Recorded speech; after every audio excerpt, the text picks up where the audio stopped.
The man who calculated the motion of the planets couldn't calculate the madness of a crowd, and it cost him a fortune. Isaac Newton lost around 20,000 pounds. Back then, a fortune. On a company that barely traded anything. How an empty company inflated the greatest bubble of the century and ruined a genius. By the end of this video, you'll see through schemes like this. Our hero, Sir Isaac Newton, the smartest man in Europe, and even he couldn't resist. Let's start with the problem. England had a huge national debt. Paying it down was hard. In 1711, they came up with a trick. The South Sea Company would take on the Crown's debt. In return, it would swap the debt for its own shares. The state's debt turned into company paper. In exchange, the company got the right to trade with Spanish South America. It sounded like a gold mine. Only there was almost no real trade. Spain didn't open its colonies. But that didn't stop anyone. The company promised future profits, and people believed the promise. In a few months of 1720, the share price rose almost tenfold. Everyone was buying. Lords, merchants, widows, servants.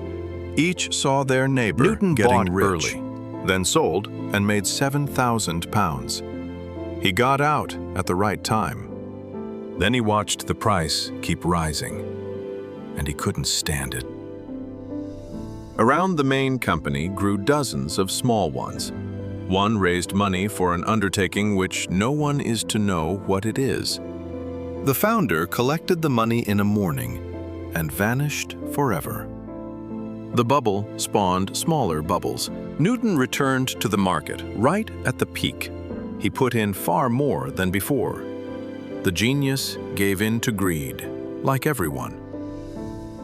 In the summer of 1720, the price paused at the top. Then it rolled downward. Trust ran out in weeks, and with it, fortunes. The share collapsed almost back to where it started. Thousands of people were left with nothing. Newton lost around 20,000 pounds. The 7,000 he'd made drowned in the new losses. A bitter line is attributed to him. I can calculate the motion of the stars, but not the madness of men. Scandal broke out.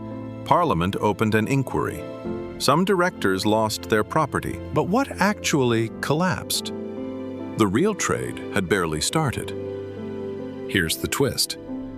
The company's main asset was the right to ship slaves to the colonies.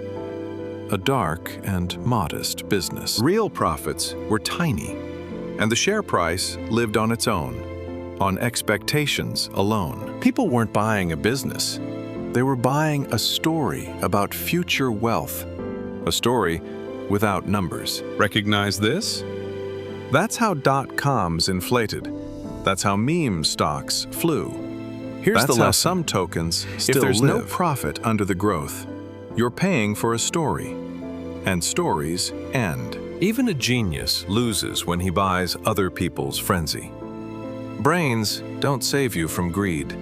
Only a rule does. Ask what the company earns from right now. No answer in numbers? You're looking at a South Sea. Sound familiar? Every few years, the market falls in love with a company that has no profit. Names change, screens change. The frenzy doesn't. Here, the bubble grew on empty trade. Now, the day a bubble burst and dragged an entire era down with it. 29.